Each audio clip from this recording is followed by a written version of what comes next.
Hey guys, hopefully that stands there. I'm trying my phone horizontally instead of vertically for the video this time. I just went to pick myself up some pizza and had the wrong card, so I gotta run home real quick.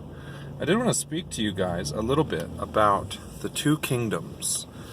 So within all of us, or maybe I should say within this whole experience of us, there are two kingdoms. There's one kingdom that exists inside of you, and one kingdom that exists outside of you. And how you build wealth in those two kingdoms are complete opposites. So, to use a little bit of scripture from the Gospel of Thomas, Jesus is quoted as saying, "The kingdom of heaven is within you." That also existed within Egyptian culture, but the kingdom was inside of you. So there has always been interest in a dimension inside of us.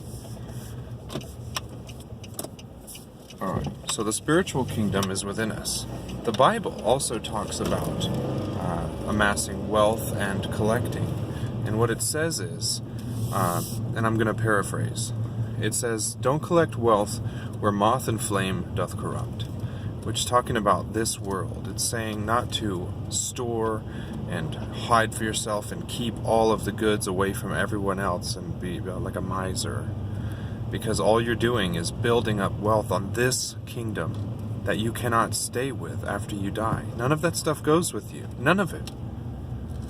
But what you need to do instead is to store where moth and flame cannot corrupt, which would be the inner world, the spiritual world. And how you do that, it starts with love. So if you know anything about Scripture, it does state that a kingdom divided against itself cannot stand. Well, you pretty much have to pick one of the kingdoms, because you can't be both. You can't be a lover of money and a lover of men and a lover of people. Not to say that you don't experience love if you have money, but the premise behind that is that if you do care enough to amass wealth, that you're not necessarily caring enough to amass spiritual wealth. So when you do acts of service for people, when you do charity, when you help out just a stranger on the street, when you show love to someone, when you talk to a child who might need the help and you just give that love and you love everyone, you're constantly adding to the spiritual kingdom within you.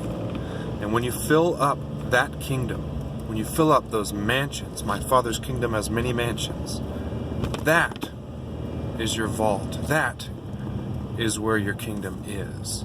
And when you live in that kingdom, all the rules of the king of this world, who is Satan, says that in the Bible, the god of this world is Satan. So when you're living in that spiritual world, all the rules and regulations of this place, they don't apply to you.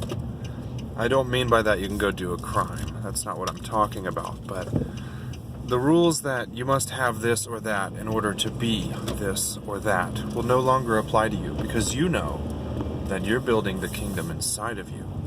So that way your heaven is built. Your heaven is perfect and beautiful. And the more you do acts of service for people and the more charity you do, the happier you're going to get. And you're going to realize your insides are just overflowing, just abundant with love.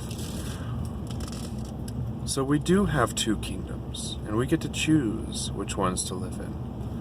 The physical kingdom doesn't last as long, and the spiritual kingdom lasts forever. If you had to pick one of those, which would it be? Worldly happiness for now, or eternal happiness forever?